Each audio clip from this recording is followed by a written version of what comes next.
అందరికీ నమస్కారం. ఈరోజు మనం మహాభారతం ఉద్యోగ పర్వం 5వ భాగంలోకి అడుగుపెడుతున్నాం. అయితే 4వ భాగంలో కుంతీదేవి స్వయంగా విదురుడితో దయచేసి కర్ణుడికి నేను అతని వాస్తవ తల్లినని తెలిపి అతడిని శాంతింప యత్నింపుము. నిజమునకు నేనే స్వయంగా వెళ్లి కర్ణునితో తెలిపెదను. అప్పుడు తప్పక అతడు నా ఆదేశమునకు తలవంచును అని చెప్పుటతో మనం 4వ భాగాన్ని ముగించాం. ఇప్పుడు 5వ భాగంలో తర్వాత ఏం జరిగిందో చెప్పుకుందాం. ఆ విధంగా ఆలోచించి కుంతీదేవి మధ్యాహ్నం గంగా తీరాన గల కర్ణుడిని సమీపించెను. అక్కడ కర్ణుడు చేతులు పైకెత్తి సూర్యుని ఆరాధిస్తూ వేదమంత్రాలను ఉచ్చరిస్తుండెను.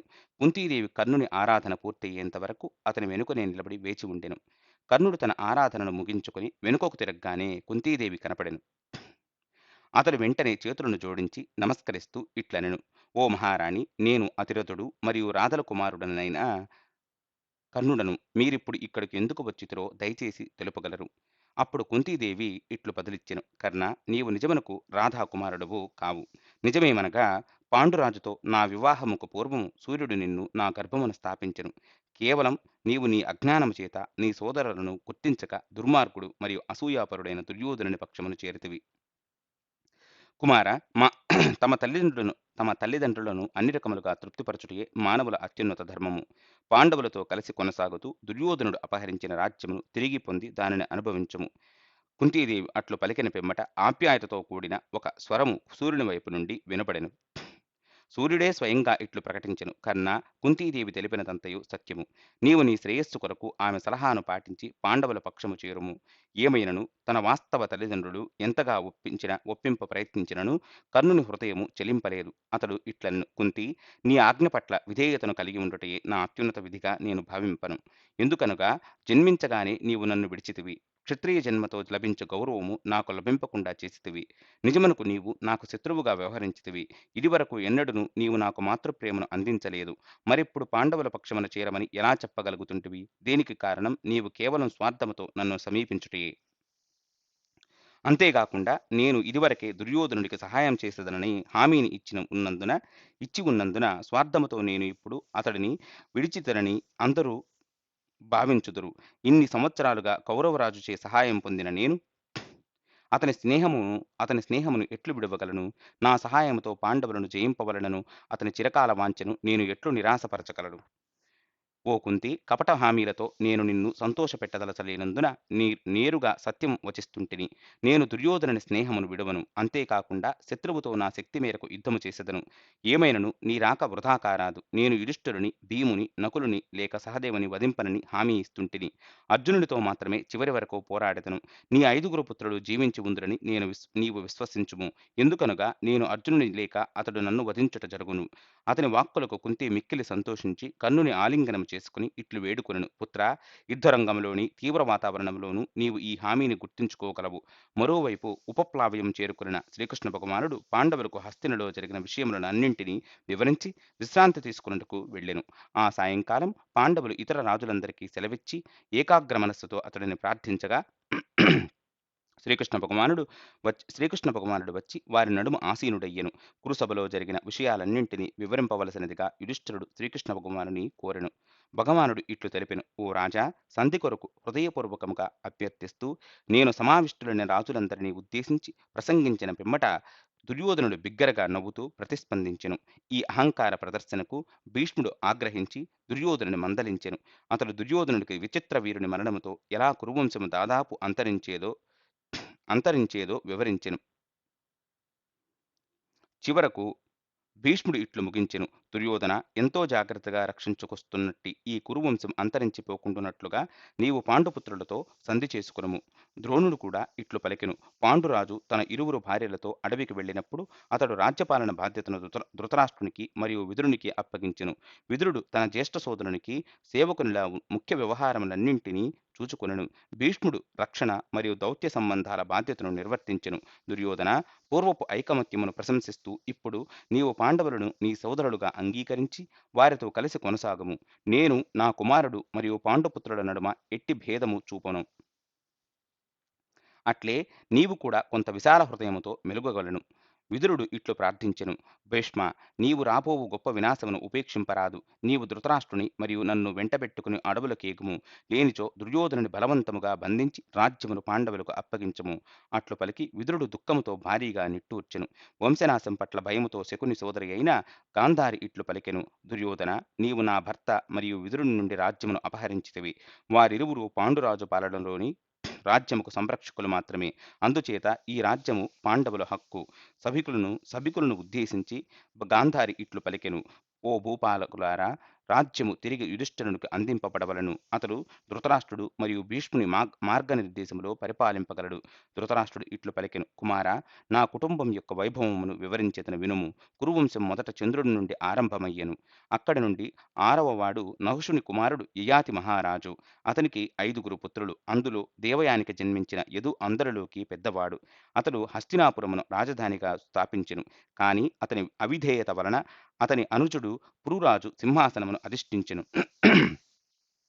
ఈ ఉదాహరణలో ధృతరాష్ట్రుడు పెద్ద కుమారుడు అవిధేయుడైనచో సింహాసనం కోల్పోవచ్చునని దుర్యోధనుడికి తెలుపదలిచెను. ధృతరాష్ట్రుడు ఇట్లు కొనసాగించెను. మా ప్రపితామహుడు ప్రతీపునికి 3 కుమారులు.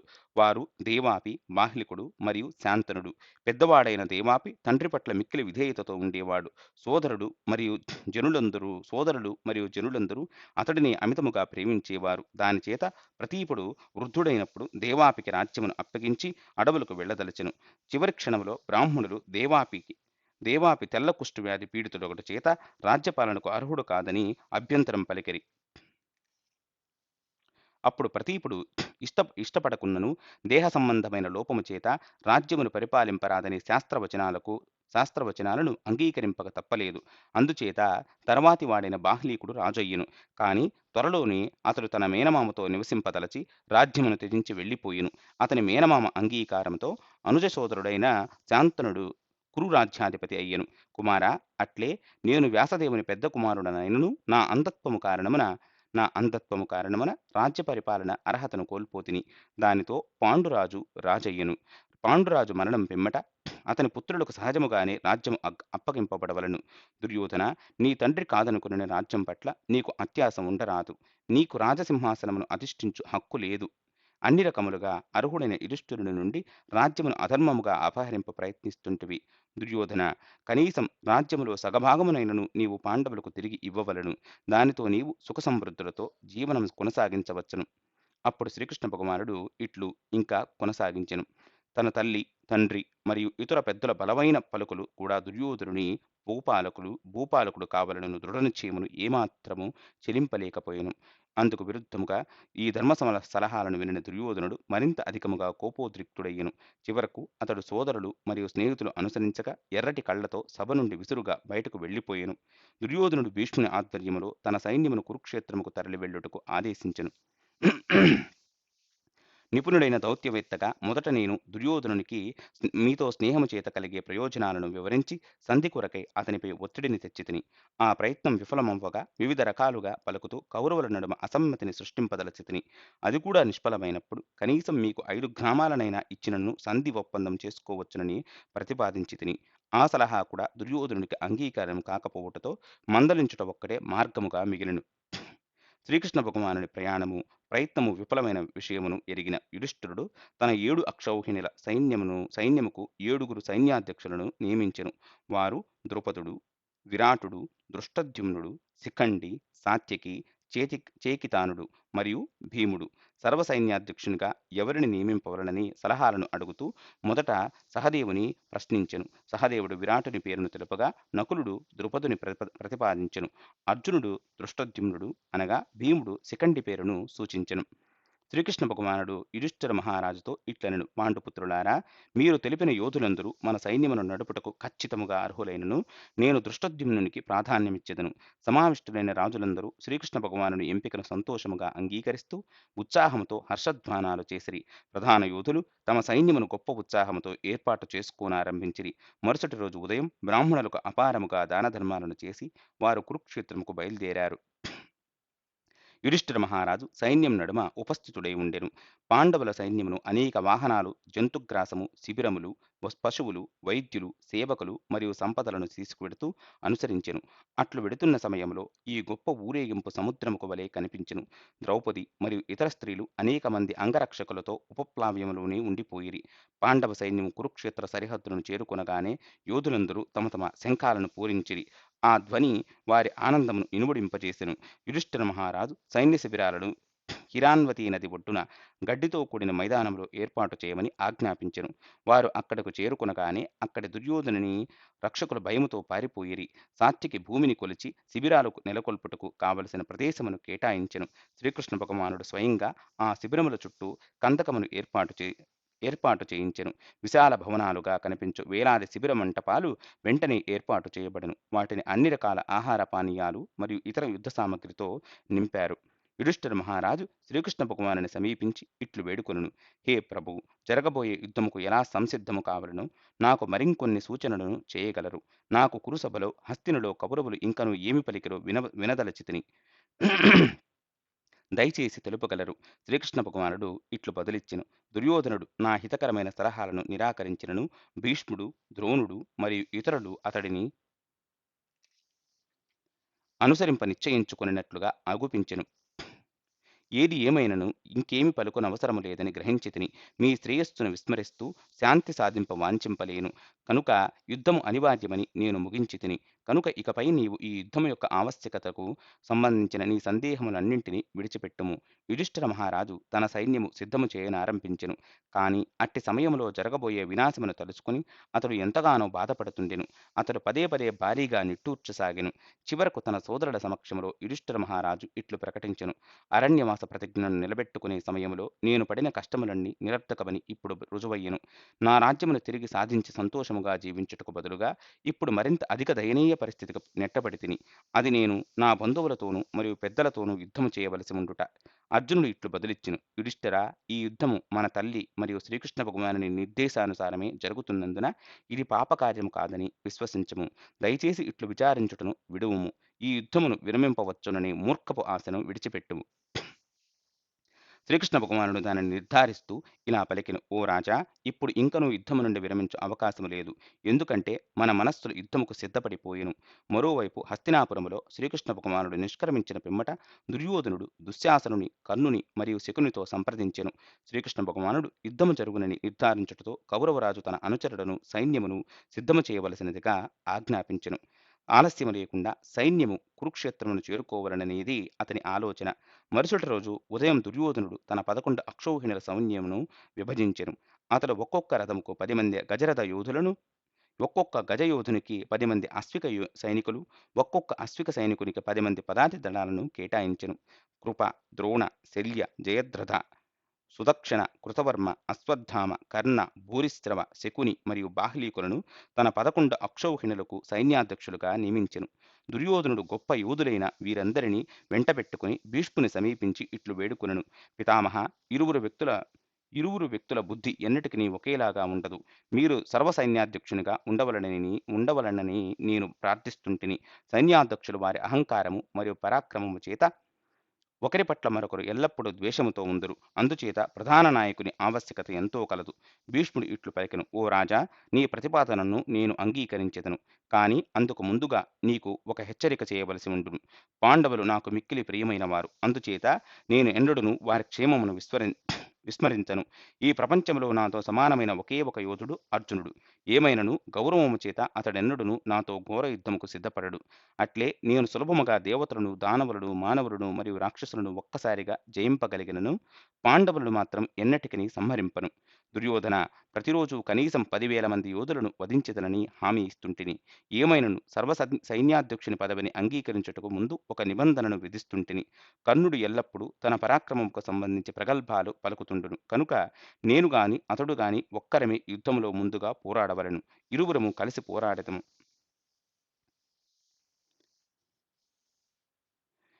కనుక నేను గాని, అతడు గాని ఒక్కరమే యుద్ధములో ముందుగా పోరాడవలెను. అది వినిన కర్ణుడు తన సమ్మతిని తెలియజేస్తూ ఇట్లు పలికెను. రాజా, భీష్ముడు మరణించిన పిమ్మటనే నేను యుద్ధము చేసెదను. ఎందుకనగా నేను ఇదివరకే అట్టి ప్రతిజ్ఞను చేసి ఉంటిని. భీష్ముని విధిపూర్వకముగా సర్వసైన్యాధ్యక్షునిగా స్థాపించిరి. ఒక ఉత్సవ ముగింపులో వాద్యకారులు వాద్యాలను వాయించిరి. శంఖాలు పూరించిరి.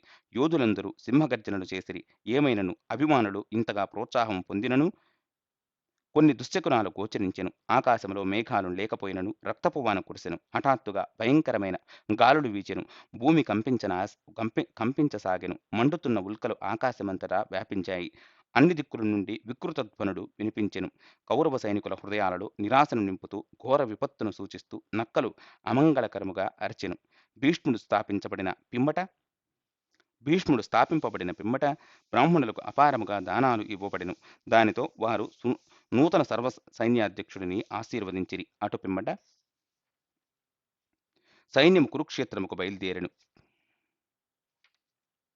అక్కడకు చేరి వారు గడ్డి మైదానాలలో తమ శిబిరాలను ఏర్పాటు చేసుకునిరి. భీష్ముని సర్వసైన్యాధ్యక్షునిగా నియమించి కౌరవసేన కురుక్షేత్రమునకు చేరుకొనెనని ఎరిగిన యుధిష్ఠిరుడు తన సోదరులను మరియు శ్రీకృష్ణ భగవానుని పిలిపించెను.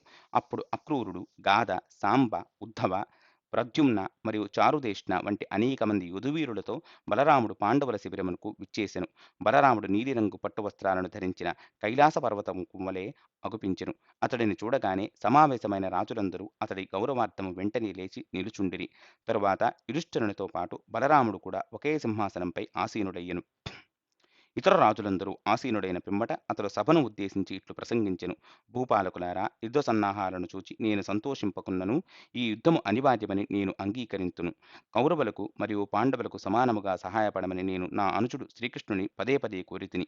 ఏమైనను అతడు నా సలహాను వినకుండా మీ పక్షాన చేరినందున మీరు విజయం సాధింతురని నేనెరుగుదును. నాకు సంబంధించినంత వరకు నా ఇరువురు శిష్యులు అయిన భీముడు మరియు దుర్యోధనుని పట్ల నాకు సమాన ప్రేమ కలదు. ఇప్పుడు నేను పుణ్యక్షేత్రాలను దర్శించుటకు బయలుదేరితిని. దానితో నేను ఈ సోదరుల వధతో కూడిన యుద్ధమునకు దూరముగా ఉండగలను. నేను ఇక్కడే ఉండి యుద్ధమును వీక్షిస్తూ ఉపేక్షింపలేనందున యుద్ధముకు దూరముగా ఉండునని నా వాగ్దానమును భంగపరచెదను. ఏమైనను మీ అందరికీ నా ఆశీస్సులు. యుద్ధానంతరము మీ అందరినీ ఆరోగ్యముగాను మరియు ఆనందముగాను చూచెదనని ఆశిస్తుంటిని. సమావేశమైన రాజులతో కొంత సమయం సంభాషించిన పిమ్మట బలరాముడు పాండవుల వద్ద సెలవు తీసుకుని తన తీర్థయాత్రకు బయలుదేరెను. ఆ పైన కొంత సమయముకు భీష్మునికి కుమారుడైన రుక్మి ఆ ఆ పైన కొంత సమయమునకు భీష్మకుని కుమారుడైన రుక్మి పాండవుల శిబిరమును చేరుకొనెను. ఈయన భీష్ముడు కాదు, భీష్మకుడు. భీష్మకుడు కుమారుడైన రుక్మి పాండవుల శిబిరమును చేరుకొనెను. రుక్మి అస్త్రప్రయోగములో చక్కటి నైపుణ్యమును సాధించెను. అంతేకాకుండా అతడు ఇంద్రుని నుండి దివ్యమైన విజయ ధనస్సును పొందెను. అది అర్జునుని గాంధీవముతో సమానము. శ్రీకృష్ణ భగవానుడు రుక్మి సోదరిని అపహరించినప్పుడు రుక్మి అతడిని వెంబడించెను. ఆ సమయంలో తాను శ్రీకృష్ణ భగవానుని వధింపకున్నచో తన రాజధానికి తిరిగి రానని ప్రతిజ్ఞ చేసెను. శ్రీకృష్ణ భగవానుడిచే ఓడింపబడిన రుక్మి కుండినకు తిరిగి వెళ్లకుండా భోజకట అనే పట్టణమును సమీపించెను. రుక్మి తన అక్షౌహిణి సైన్యముతో పాండవుల శిబిరములో ప్రవేశించెను. శ్రీకృష్ణ భగవానుని ఆకర్షించినట్లుగా తన పరాక్రమమును ప్రదర్శించవలనని ఆశించెను. యుధిష్ఠిర మహారాజు తన అతిథిని ఆహ్వానించుటకు వెంటనే లేచి నిలుచుండెను. ఇరువురు క్షేమ సమాచారాల పిమ్మట రుక్మి కొంతసేపు విశ్రమించెను. ఆ తరువాత రాజులందరూ కూర్చుని ఉన్నట్టి సమయములో రుక్మి అర్జునుని సమీపించి ఇట్లు హామీనిస్తూ ప్రకటించెను. ఒకవేళ నీవు మరియు నీ సోదరులు కౌరవులతో యుద్ధము చేసేందుకు ఏమాత్రము భయపడినను నేను మీకు సహాయము చేయుటకు వచ్చినందున మీరు అట్టి ఆందోళనను విడిచిపెట్టవలెను. నేను ఇప్పుడు ఈ భూప్రపంచములోకి అత్యంత శక్తివంతమైన యోధుడును. ఒకవేళ మీరు కోరినచో నేను ఒంటరిగా శత్రువులను జయించి రాజ్యమును తిరిగి యుధిష్ఠిరునికి అప్పగించెదను. ఇతరులందరూ ప్రేక్షకులుగా ఒక ప్రక్కగా నిల్చుని వీక్షింపవచ్చును. అతని ప్రగల్భాలను వినిన అర్జునుడు చిరునవ్వుతో యుధిష్ఠిరుడు మరియు శ్రీకృష్ణ భగవానుని వైపునకు చూచెను. ఆ తరువాత స్నేహపూర్వకమైన స్వరముతో ఇట్లు బదులిచ్చెను. రుక్మి, నేను అట్లు ఏమాత్రమూ భయపడుటలేదు. ఎందుకంటే నా వద్ద గాంధీవము కలదు. అంతేకాకుండా శ్రీకృష్ణ భగవానుడు నా మిత్రుడు. గతములో నేను గంధర్వులను జయించిన విషయమును మరియు లక్షలాది దానవులను ఎట్లు నిర్మూలించితినో, ఇంకను విరాట నగరములో కౌరవులను ఎట్లు జయించితినో నీవు విని ఉందువు. అప్పుడు నాకు ఎవరు సహాయం చేసిరి కనుక నేనెందుకు భయపడుదును? రుక్మి, నిజమునకు నాకు ఏ విధమైన భయము లేదు. రుక్మి, నిజమునకు నాకు ఏ విధమైన భయము లేదు. నాకెవరి సహాయము అవసరం లేదు. నీవు ఎక్కడకు వెళ్ళదలచినచో అక్కడకు వెళ్ళవచ్చు. లేక ఉండదలచినచో ఆనందముగా ఉండవచ్చును అని నిర్మొహమాటముగా పలికెను. ఇట్టి నిర్లక్ష్యముకు రుక్మి ఆవేశముగా అక్కడ నుండి బయలుదేరి కౌరవుల శిబిరమును చేరుకొనెను. అక్కడ కూడా దుర్యోధనుడు మరియు ఇతర రాజుల సమక్షంలో అట్టి ప్రగల్భాలే పలికెను. అక్కడ కూడా అతడు నిర్లక్ష్యమునకు గురగొట్టుతో వెంటనే కురుక్షేత్రమును వీడి యుద్ధములో పాల్గొనలేదు. మరోవైపు హస్తినలో ధృతరాష్ట్రుడు సంజయుని పిలిపించి ఇట్లు వేడుకొనెను.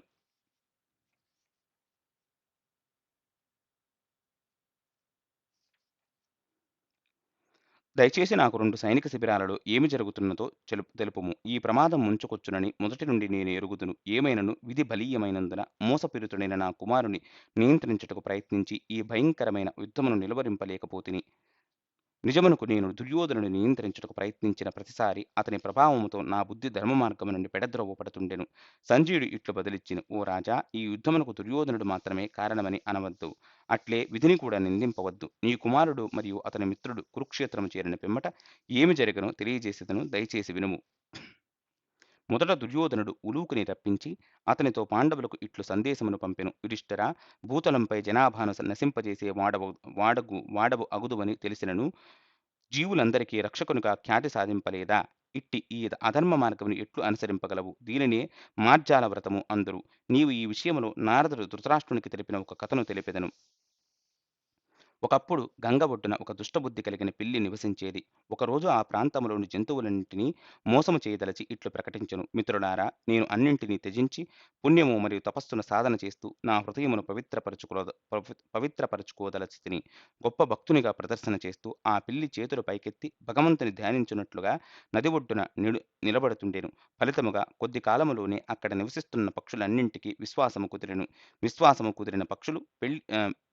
కుదిరిన పక్షులు వెళ్లి హృదయ పరివర్తన పొందినందుకు ఆ పిల్లిని అభినందించెను. ఆ దుర్మార్గపు పిల్లి తన ఉద్దేశము నెరవేరినట్లుగా భావించెను. పక్షులు పిల్లిని పూజించుటను చూచిన ఎలుకలు కూడా వచ్చి పిల్లి సాధువర్తనను ప్రశంసించెను. నిజమునకు ఎలుకలు ధర్మాత్ముడైన ఆ పిల్లిని తమ రక్షకునిగా నియమించుకోదలచెను. దానితో అవి శత్రువుల భయము లేకుండా స్వేచ్ఛగా తిరగవచ్చని భావించెను. ఆ పిల్లిని పినతండ్రి అని సంబోధిస్తూ ఎలుకలు పిల్లిని తమ రాజుగారు మరియు రక్షకుడుగాను ఉండమని వేడుకొనెను. అందుకు పిల్లి ఇలా బదులిచ్చెను. ప్రియమైన ఎలుకలారా, తపస్సులో నెలకొని అదే సమయంలో ఇతరులకు రక్షకుడుగా ఉండుట పరస్పర విరుద్ధ కార్యాలు. కాని మీరు కోరినందున అట్లు నేను అంగీకరించక తప్పదు. మీరు నా ఆజ్ఞలను పాటించుటకు అంగీకరిస్తేనే అది సాధ్యపడును. తపస్సుతో నేను మిక్కిలి బలహీనపడితిని కనుక మీరు నన్ను ప్రతిరోజు నది ఒడ్డుకు మోసుకు వెళ్ళగలరు. ఎలుకలు అందుకు అంగీకరించి తమలో పెద్దవారిని యువకులను ఎంపిక చేసి వారికి పిల్లిని మోసే బాధ్యతను అప్పగించిరి. తరువాత ఆ పిల్లి తనను మోసుకెళ్లే ఎలుకలను తిననారంభించెను. దానితో ఆ పిల్లి లావుగాను బలముగాను తయారయ్యెను. మరోవైపు ఎలుకల సంఖ్య తగ్గసాగెను. తమ సంఖ్య తగ్గుటను గమనించిన ఎలుకలు కారణము తెలుసుకొనుటకు సమావేశమయ్యెను. డిండక అనబడే తెలివైన ఒక ఎలుక ఇట్లు సూచించెను. సోదరులారా, నది ఒడ్డుకు వెళ్ళి నా కొరకు వేచి ఉండుము. నేను పిల్లితో పాటు పయనించి అది ఏమైనను మోసము చేస్తుందేమో గమనించెదను. అందుకు ఎలుకలన్నీ అంగీకరించెను. ఏమైనను నదికి వెడుతున్న సమయంలో పిల్లి డిండకను కూడా ఆరగించెను. మరోసారి ఎలుకలు సమావేశమయ్యెను. ఈసారి కోలిక అనబడే ఒక వృద్ధ ఎలుక ఇలా పలికెను. ఈ పిల్లి ఖచ్చితముగా ఒక గొప్ప కపటి. మనకు అది శత్రువైనను ధార్మిక మిత్రునికి వలె నటిస్తుండెను. ఏమైనను పిల్లి మలములో వెంట్రుకలను చూచి మీరు నిర్ధారించుకోవచ్చును. పిల్లి తాను చెబుతున్నట్లుగా కేవలం దుంపలు మరియు ఫలాలను మాత్రమే భుజించినతో అది ఎట్లు సాధ్యము? అంతేకాకుండా డిండక గత 8 రోజులుగా కనపడటలేదు. మనలను తింటున్నది పిల్లియేనని నేను ఖచ్చితముగా భావిస్తుంటిని. ఆ పలుకులను వినిన ఎలుకలన్నీ భయపడి అన్ని దిక్కుల్లోకి పరిగెత్తెను. దుర్యోధనుడు ఇట్లు కొనసాగించెను. యుధిష్ఠిరా, నీవు కూడా ఆ మార్జాలముఖ వంటి వాడివు. ఎందుకంటే నీవు ధర్మాత్ముడుగా నటిస్తూ మరోవైపు బంధువులందరూ నశించినట్లుగా ప్రవర్తిస్తుంటివి.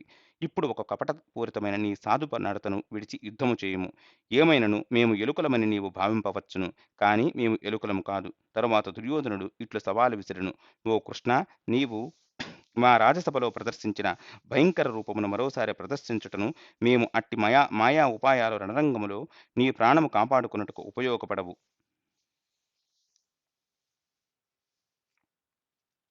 దుర్యోధనుడు తరువాత ఇట్లు పలికెను. "ఓ భీమా! నీవు విరాటుని వద్ద వంటవాడికి వలె ఉండిపోతేనే బాగుండేది నా అభిప్రాయము.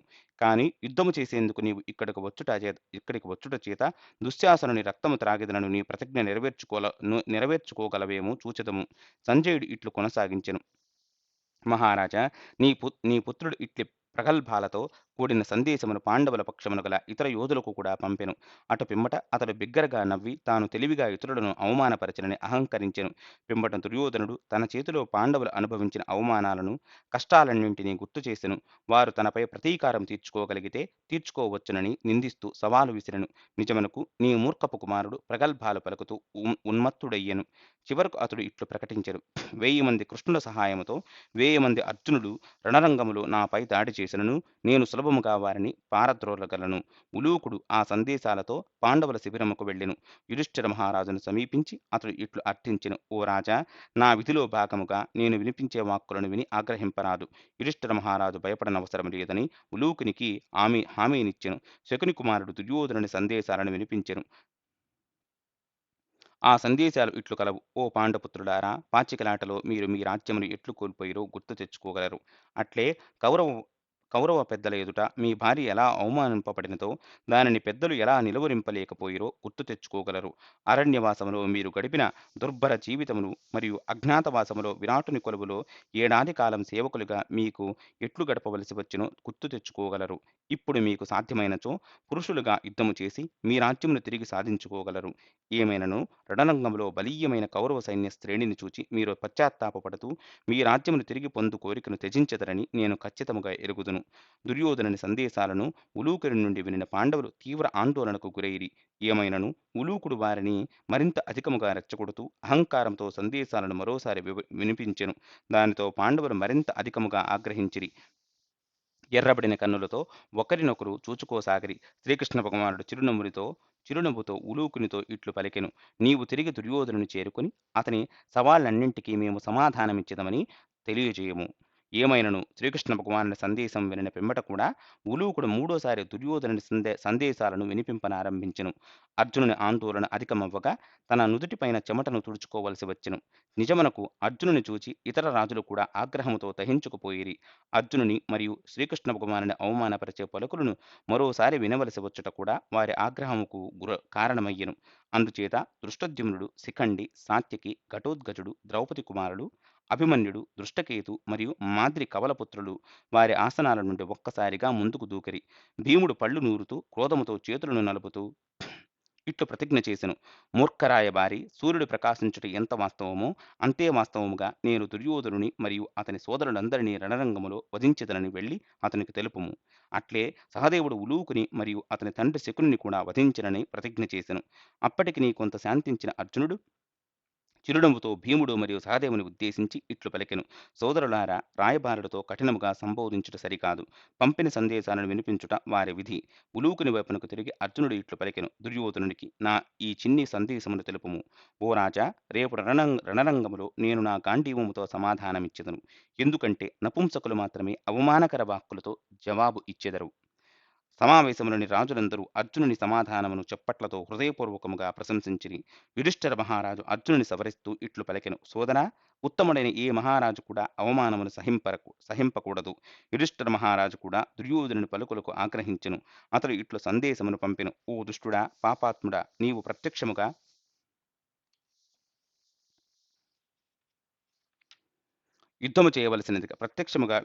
మాతో యుద్ధము చేయవలసినదిగా సవాలు చేస్తుంటిని." శ్రీకృష్ణ భగవానుడు ఇట్లు పలికెను. "దుర్యోధన, నేను ఆయుధమును పట్టనని ప్రతినబూనుటకు అర్జునుడికి సారథిగా ఉందురని అంగీకరించుటకు అర్థము నీవు సుఖముగా విశ్రమించుట కాదు. రణరంగములో నేను ఆగ్రహము చెందితే ఖచ్చితముగా కౌరవ సేననంతటిని నశింపజేసెదను. దుశ్శాసనుని రక్తము త్రాగదనని భీముడు చేసిన ప్రతిన నెరవేరినట్లేనని కూడా నేను నీకు హామీ ఇస్తుంటిని. ఓ దుర్యోధన, నీ పరాక్రమము గూర్చి నీవు ఎంతగా ప్రగల్భాలను పలికినను పాండవులు నిన్ను గడ్డి పరక కంటెను అధికముగా భావించుట లేదని ఎరుగుము." అర్జునుడు ఇట్లు పలికెను. "దుర్యోధన, భీష్ముడు, ద్రోణుడు మరియు కర్ణుడి పట్ల గల నీ విశ్వాసమే నిన్ను ఇట్లు ప్రగల్భాలు పలుకున్నట్లుగా చేసెను. కాని వారు సంహరింపబడిన పిమ్మట నీవు నీ దుశ్చర్యలకు పశ్చాత్తాపము చెందెదవు." భీముడు చివరకు ఇట్లు పలికెను. "దుర్యోధన, నేను దుశ్శాసనుని రక్తము త్రాగుటకు మాత్రమే కాదు, నీ తొడలు విరగ్గొట్టి నీ కిరీటమును తల నుండి ఎగిరిపోవునట్లుగా తన్నెదను. అటు పిమ్మట ఉలూకుడు యుధిష్ఠిర మహారాజు అనుమతిని పొంది నిష్క్రమించెను. కౌరవ శిబిరమును చేరుకొని పాండవులు మరియు శ్రీకృష్ణ భగవానుడి సందేశాలను దుర్యోధనుడికి వినిపించెను. పాండవుల సందేశాలను వినిన దుర్యోధనుడు మరుసటి రోజు ఉదయం యుద్ధమును ఆరంభించుటకు సిద్ధపడమని సైన్యమును ఆజ్ఞాపించెను. అట్లే పాండవుల వైపున దృష్టద్యుమ్నుడు కూడా తన సైన్యమును సిద్ధపరచెను. దుర్యోధనుడు భీష్ముని సమీపించి ఇరుపక్షాల బలాబలాలను యోధులను అంచనా వేయవలసినదిగా కోరెను. భీష్ముడు యోధుల దీర్ఘ జాబితాను మరియు వారి స్థాయిని వివరిస్తూ బదులిచ్చెను. అతడు అలా చేస్తూ ఇట్లనెను: ఓ రాజా, కృతవర్మ, శాల్యుడు, బాహ్లీకుడు, ద్రోణుడు మరియు అశ్వత్థామ అతిరథులు, సత్యవంతుడు, అలంబసుడు మరియు వృషసేనుడు అనగా కర్ణుని కుమారుడు మహారథులు. కర్ణుడు అర్జునుని చేత తప్పక చేయింపబడెను. అతడు ప్రగల్భాలు పలికే ఒక మూర్ఖుడు కనుక నేను అతడిని అర్ధరథునిగా పరిగణించెదను. ద్రోణుడు దానిని సమర్థిస్తూ ఇట్లు పలికెను: కర్ణుడు తరచూ యుద్ధరంగము నుండి పారిపోయెను కనుక నేను దీనిని సరి అయిన అంచనాగా అంగీకరించెదను. ఈ అవమానకర వాక్కులను వినిన కర్ణుడు ఆగ్రహముతో ఇట్లు బదులిచ్చెను: పితామహ, నీవు వాస్తవమునకు మారువేషములోని మా శత్రువు కనుకనే యుద్ధమునకు ముందు రోజు మమ్మల్ని విడదీయుటకు ప్రయత్నిస్తుంటివి. దుర్యోధనుని వైపునకు తిరిగి కర్ణుడు ఇట్లు పలికెను: ఓ రాజా, భీష్ముని నీవు విస్మరించవలను. ఒకవేళ అతడు మన విజయము పట్ల మన యోధులలో సంశయమును నాటినచో వారిని ఉత్సాహపూర్వకముగా ఐకమత్యముతో శత్రువుపై యుద్ధము చేసేలా చేయగలుగుట చాలా కష్టము. భీష్ముడు వృద్ధుడయ్యెను. అందువలన అతనితో గాని యోధుల పరాక్రమముతో అతడు అంచనా వేయుటతో గాని మనకు అవసరము లేదు. దుర్యోధన, పితామహుని నిస్సంకోచముగా త్యజింపవలను. ఎందుకనగా నేను ఒంటి చేత్తో పాండవుల సైన్యమును ఎదుర్కోగలను. భీష్ముడు ఇలా బదులిచ్చెను: కర్ణ, విభేదాలు సృష్టించినట్లుగా పలుకుతున్నది నీవు. నన్ను సైన్యాధ్యక్షునిగా ఎంపిక చేసినను నీవు నాకు అపకీర్తిని అంటగట్టుటకు ప్రయత్నిస్తుంటివి. ఈ దశలో దుర్యోధనుడు జోక్యం చేసుకుని భీష్ముని మరియు కర్ణుని గురించి గొప్పగా ప్రశంసిస్తూ వారిరువురిని శాంతింపజేసెను. తరువాత తిరిగి అతడు విషయముకు వస్తూ ఇట్లు అభ్యర్థించెను: భీష్మ, దయచేసి పాండవుల వైపున గల యోధుల గురించి తెలుపుము. భీష్ముడు అనేక మంది యోధులను వివిధ రకాలుగా వర్గీకరిస్తూ ఇట్లు పలికెను: విరాటుడు, ద్రుపదుడు మరియు దుష్టకేతు అనగా శిశుపాలుని కుమారుడు మహారథులు, భీముడు, దృష్టద్యుమ్నుడు, కుంతిభోజుడు మరియు సత్యజిత్తు ద్రుపదుడి కుమారుడు అతిరథులు. ఏమైనను అర్జునుడు అతిరథులందరిలోనూ ఉత్తముడు. అతని కుమారుడు అభిమన్యుడు దాదాపు అతనికి సమాన స్థాయిలో ఉండెను. భీష్ముడు అర్జునుని అసమాన పరాక్రమమును దీర్ఘముగా వర్ణింపసాగెను. అతని అద్భుతమైన విజయాల గురించి, అతని వద్ద గల సాటిలేని దివ్యాస్త్రాల గురించి వర్ణించెను. సమావేశములోని రాజులందరూ ఈ వివరణలతో పాటు శ్రీకృష్ణునికి అర్జునుడికి నడుమ సన్నిహిత్యమును కూడా పరిగణిస్తూ నిరుత్సాహపడిరి. భీష్ముడు ఇలా ముగించెను: కౌరవుల పక్షమున కేవలం ద్రోణుడు మరియు నేను మాత్రమే అర్జునుడితో సమానముగా పోటీ పడగలము. కాని అర్జునుడు యవ్వనములోను మేము ఇరువురము వృద్ధాప్యములోను ఉండి శక్తి క్షీణించిన వారమొకట చేత మాకంటెను అర్జునుని శ్రేష్ఠునిగానే పరిగణింపవలను. ఏమైనను నేను ప్రధానముగా అర్జునునితోనూ మరియు శ్రీకృష్ణునితోనూ యుద్ధము చేస్తూ వారిని అట్లు నిమగ్నము చేసెదను. ఏమైనను ఒకవేళ శిఖండి నాపై దాడి చేసినను నేనతనితో ఎన్నటికినీ యుద్ధము చేయును. ఎందుకంటే నేను స్త్రీని గాని గతములో స్త్రీగా ఉన్నట్టి వారిని గాని ఎన్నటికినీ వధించనని ప్రతిజ్ఞ చేసి ఉంటిని. దుర్యోధన, ఏమైనను నేను పాండవులను ఎన్నంటికీ వధింపబోకున్నను సమావేశమైన రాజులందరినీ వధింపగలనని హామీ ఇస్తుంటిని. దుర్యోధనుడు ఇంకను ఇట్లు అభ్యర్థించెను: ఓ పితామహ, శిఖండి నీపై దాడి చేసినను నీవు అతనితో పోరాడుటకు ఎందుకు వాంఛింపకుంటివో దయచేసి తెలుపుము. అందుకు సమాధానముగా భీష్ముడు గత చరిత్రను ఇట్లు వివరించెను: శాంతనుని మరణం పిమ్మట జ్యేష్ఠుడైన చిత్రాంగదుని కురురాజ్యాధిపతిగా నెలకొల్పితిని. తరువాత గంధర్వరాజుతో యుద్ధము చేస్తూ అతని చేతిలో చిత్రాంగదుడు ప్రాణము కోల్పోయెను. పిన్న వయస్కుడైనను చిత్రాంగదుని సోదరుడు విచిత్రవీర్యుడు రాజుగా స్థాపింపబడెను. కొంతకాలం పిమ్మట నేను నా సపతి సోదరుడైన విచిత్రవీర్యునికి వివాహము చేయదలపెట్టితిని. కాశీరాజు కుమార్తెలైనట్టి అంబ, అంబిక మరియు అంబాలికల స్వయంవరము జరుగుతుందని తెలుసుకొని నేను అక్కడకు వెళ్ళితిని. స్వయంవరం కొరకు అరుదించిన రాజులందరికీ సవాలు విసిరి భీష్ముడు ఆ ముగ్గురు కన్యలను బలవంతముగా తన రథంపైకి ఎక్కించుకుని వేగముగా అక్కడి నుండి నిష్క్రమించెను. ఆగ్రహించిన రాజులు నన్ను వెంటాడి చుట్టుముట్టిరి. ఏమైనను నేను వెంటనే వారి ధ్వజాలను, గుర్రాలను, సారథులను హతమార్చితిని. నా అసమాన పరాక్రమ ప్రదర్శనను చూచిన రాజులు తమ ప్రాణాలకు భయపడి యుద్ధమును విరమించిరి. దానితో ఎట్టి ఆటంకము లేకుండా తిరిగి హస్తినకు కొనసాగితిని. కురు రాజధానిని చేరుకొనిన భీష్ముడు అంబ, అంబిక మరియు అంబాలికలను సత్యవతికి అప్పగించితిని. సవతి కుమారుని పట్ల ఆనందముతో సత్యవతి ప్రేమతో ఆనంద బాష్పాలను రాల్చుతూ నా శిరస్సును ఆఘ్రాణించెను. వివాహము కొరకు నిర్ణయించిన రోజు సమీపిస్తుండగా అంబ సంకోచిస్తూనే నన్ను సమీపించి ఇట్లు పలికెను. నేను నా తండ్రికి తెలియకుండా మనస్సులో సాళ్వరాజును వరించితిని. అతడు కూడా నన్ను ఏకాంతంలో పత్నిగా స్వీకరించెను. కనుక నన్ను ఇక్కడి నుండి వెళ్ళుటకు అనుమతించవలసినదిగా ప్రార్థిస్తుంటిని. అప్పుడు నేను సత్యవతితోనూ మరియు మంత్రులతోనూ సంప్రదించి అంబను విడుదల చేసేందుకు అంగీకరించితిని. కొంతమంది బ్రాహ్మణులను మరియు ఒక పరిచారికను తోడుగా తీసుకుని అంబ విశ్వాసముతో సాళ్వరాజును సమీపించెను. కాని అంబను చూచిన సాళ్వుడు నవ్వి ఇలా బదులిచ్చెను. ఓ రాకుమారి, మరొకరికి ప్రతిపాదింపబడిన కన్యను నేనెన్నటికినీ వివాహమాడను. నీవు భీష్ముని చేత బలవంతముగా అపహరింపబడుట చేత నిన్ను నేను అంగీకరించలేను. నీవు తిరిగి హస్తినను చేరుకున్నట్టు ఏం మంచిది. ఆమె సాళ్వుని ప్రేమించినందున ఇట్లు వేడుకొనెను. ఓ రాజా, ఏది ఏమైనను నేను నిరపరాధిని మరియు పవిత్రమైన దానిని. నీవు నన్ను వివాహమాడుము. నీవు తప్ప మరొకరిని నేను ఎన్నడను భర్తగా ఊహింపలేదని ప్రమాణము చేస్తుంటిని. సాళ్వునికి భీష్ముడు అనిన భయము. అంబ యొక్క దీన ప్రార్థన అతని మనస్సును కదిలింపలేకపోయెను. చివరకు కన్నీటితో ఆగ్రహముగా నేను పవిత్రురాలనైనందున ధర్మము నన్ను ఖచ్చితముగా కాపాడును అని పలుకుతూ అంబ అక్కడి నుండి వెళ్ళిపోయెను. నగరం విడిచి వచ్చిన అంబ తనలో తానిట్లు తలపోసెను. భీష్ముడు తన ప్రత్యర్థులతో పోరాడుతున్న సమయములో అతని రథము నుండి క్రిందకు దూకని మూర్ఖురాలను నేను. నన్ను ఈ దౌర్భాగ్యపు స్థితికి తెచ్చిన భీష్ముడు ఖచ్చితముగా నిందనీయుడు. నా జీవితమును నాశనము చేసిన ఆ కురుయోధునిపై నేను ఏదో ఒక రకముగా ప్రతీకారము తీర్చుకునేదను. భీష్ముని శిక్షింపగల రాజు ఎవరా అని ఆలోచించిన అంబకు అటువంటి వారెవరూ కనపడలేదు. దానితో ఆమె తీవ్ర తపస్సు చేయదలచెను. ఋషులు ఉన్నట్టి ఆశ్రమమునకు వెళ్లి అంబ ఆ రాత్రి అక్కడ గడిపెను. మరుసటి రోజు ఉదయం ఆ మునులలో ఒకరైన శైక్ శైకవత్య ఆమెపై జాలిపడి ఇలా విచారించెను. మానిని, అడవులలో నివసించే ఋషులమైన మేము నీకు ఎలా తోడ్పడగలము? అంబ ఇట్లు సమాధానమిచ్చెను. ఓ బ్రాహ్మణ, సాల్వునిచే తిరస్కరింపబడిన నేను తిరిగి నా బంధువులను చేరు ధైర్యము చేయలేను. కనుక ప్రాపంచిక జీవితమును త్యజించి నేను తపో జీవితముకు అంకితమయ్యేందుకు నిశ్చయించుకొంటిని. ఋషి జీవితము ఎలా గడపవలనో దయచేసి నాకు బోధింపగలరు. చ- అప్పుడు శైకవత్యుడు అంబ కోరినట్లుగా ఋషులు ఆమెకు తోడ్పడదరని హామీ ఇచ్చి అంబను ఓదార్చిరి. ఆ తరువాత ఋషులు తమ విధులను నిర్వర్తిస్తూ అంబ విషయములో ఏమి చేయవలనని తమలో తాము చర్చించుకొనిరి. చివరకు వారు ఒక నిర్ణయముకు వచ్చిరి. శైకవత్యుడు అంబ దగ్గరకు వెళ్లి ఇట్లు సూచించెను. రాకుమారి, నీవు అడవులలో నివసించుటకు ప్రయత్నింపరాదు. అందుకు బదులుగా నీవు నీ తండ్రి వద్దకు తిరిగి వెళ్ళుము. నీ శ్రేయస్సు కొరకు ఏమి చేయవలననో నిర్ణయించుటకు అతడు సమర్థుడు. అంతేకాకుండా నీవు గృహములో సుఖముగా కాలం గడపవచ్చును. స్త్రీలకు ప్రధానముగా రాజవంశములో జన్మించిన నీ వంటి సుకుమారమైన కన్యకు కఠినమైన అరణ్య జీవితముకు అలవాటు పడుట ఎంతో కష్టము. అంతేకాకుండా కష్టములో గల స్త్రీకి ఆమె తండ్రియే సహజ సంరక్షకుడు. ఋషులు ఇంకను ఇట్లు సూచించెను. ఋషుడు ఇంకనూ ఇట్లు సూచించెను. అంబ దృఢనిశ్చయముతో ఉండెను. ఆమె ఇట్లు బదులిచ్చెను. ఓ ఋషి, నా బాల్యములో నేను నా తండ్రితో కలిసి కొంతకాలం అడవులలో గడిపితిని. అంతేకాకుండా ప్రాపంచిక జీవితంలోని దుఃఖమును తెలుసుకొనిన నేను భావి జన్మలలో అట్టి బాధలను అనుభవింపకుండా ఉండుటకు ఇప్పుడు తపస్సులో నెలకొనదలచితిని. అంబ ఇలా ఋషులతో చర్చిస్తున్నటి సమయంలోనే అక్కడకు రాజర్షి హోత్రవాహనుడు విచ్చేసెను. ఋషులు ఆ రాజును ఆహ్వానించిరి. తరువాత ఆ రాజు అంబ దుస్థితికి సంబంధించిన కథను వినెను. హోత్రవాహనుడు అంబకు మాతామహుడు. దానితో అతడు అంబ పట్ల మిక్కిలి దయ పొందెను. అంబను దగ్గరకు తీసుకుని ఓదార్చనారంభించెను. తరువాత ఆ మహారాజు ఇట్లు వివరించెను.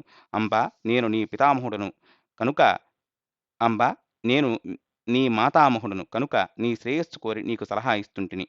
ఈ భూప్రపంచంలోకి మిక్కిలి ఉన్నత యోధుడు పరశురాముడు.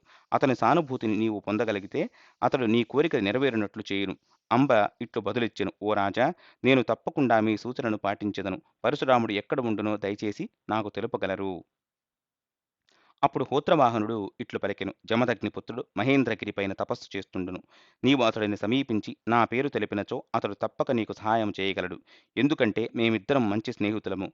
సరిగ్గా ఆ సమయంలోనే పరశురాముని అనుచరుడైన అకృతవర్ణుడు అక్కడకు చేరుకొనెను. అతడిని ఆహ్వానించుటకు ప్రతి ఒక్కరూ లేచి నిలుచుండిరి. అతని చుట్టూ హోత్రవాహనుడు మరియు ఋషులు ఆసీనుడైన పిమ్మట అకృతవర్ణుడు వారితో సంభాషింపనారంభించెను. హోత్రవాహనుడు అంబ వృత్తాంతమంతటిని వివరించెను. శాల్వుడు ఆమె పవిత్రతను శంకించి నిరాకరించిన వైరము మరియు అంబ తన కష్టాలన్నింటికీ భీష్ముడు కారణమని భావించుటను తెలిపెను. అప్పుడు అంబ అకృతవర్ణునితో పరశురాముడు తన సమస్యను పరిష్కరించి తనకు తోడ్పడగలడనే ఆశాభావమును వ్యక్తపరచెను. అకృతవర్ణుడు తరువాత ఇట్లు ప్రశ్నించెను. రాకుమారి, నీవు ఏమి ఆశిస్తుంటివో నాకు ఖచ్చితముగా తెలుపుము. శాల్వుడు నిన్ను వివాహమాడేట్లుగా బలవంతము చేయమందువా, లేక భీష్ముడు యుద్ధములో పరాజితుడు అగుటను కోరుకుందువా? అంబ ఇట్లు సమాధానమిచ్చెను. మునిపుంగవ, ఒక రకముగా భీష్ముడు దోషి కాదు. ఎందుకంటే శాల్వుని వివాహమాడవలనను నా కోరిక తెలియకుండా అతడు నన్ను అపహరించెను. కనుక ఏది ఉచితమో మీరే నిర్ణయింపవలసినదిగా కోరుతుంటిని. అకృతవర్ణుడు ఇట్లు పలికెను. భీష్ముడు శిక్షింపబడవలననేది నా అభిప్రాయము. ఎందుకనగా అతడు అపహరించి ఉండకపోతే శాల్వుడు నిన్ను తప్పక వివాహమాడి ఉండేవాడు. అంతేకాకుండా భీష్ముడు బలగర్వముతో ఉండెను. కనుక అతని అహంకారమును తొలగించుట మంచిది. అంబ ఇట్లు బదులిచ్చెను. ఓ ఋషి, భీష్ముడు యుద్ధములో మరణించుటను చూడవలననేది నా కోరిక. కాని నేను నిస్సహాయురాలను. కనుక ఈ విషయమును మీ చేతుల్లో పెడుతుంటిని. మరుసటి రోజు ఉదయం పరశురాముడు ఋషుల ఆశ్రమమునకు వచ్చెను. అతడు మృగచర్మమును ధరించి ఉండెను. అతని జుట్టు జడలు కట్టి ఉండెను. అతడు కత్తి మరియు విల్లును ధరించి ఉండెను. అతడు తన శిష్యులతో పరివేష్టితుడై తన శిష్యులతో పరివేష్టితుడై హోత్రవాహనుని సమీపించెను. ఋషులందరూ గౌరవముతో లేచి నిల్చుండిరి. అందరూ పూజలందుకొనిన పిమ్మట పరశురాముడు ఆసీనుడయ్యెను.